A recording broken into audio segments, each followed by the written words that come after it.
Can someone identify this plant for me? I haven't a clue to what it is or how to best take care of it.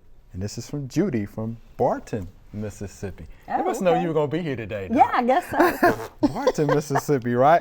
So do we know what that is? Yeah, we know what that is. Yeah, it's a sedum. It's a sedum. Yeah, it's one of the tall growing sedums from the way it looks, you know. So yeah, they're hardy probably too. You know, some of those kinds of sedums are winter hardy. And so just the main thing about these dudes is don't overwater. Put them in a really well-drained place. And most of them require, you know, full sun. And it looked like it was trying to bloom a little bit. A lot of them bloom, you know, this time of year. You know, my autumn joy sedum is blooming right now.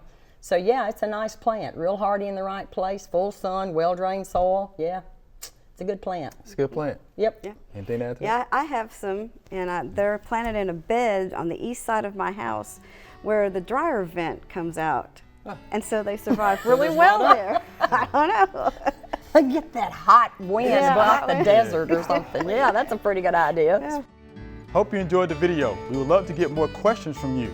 So be sure to leave us some comments.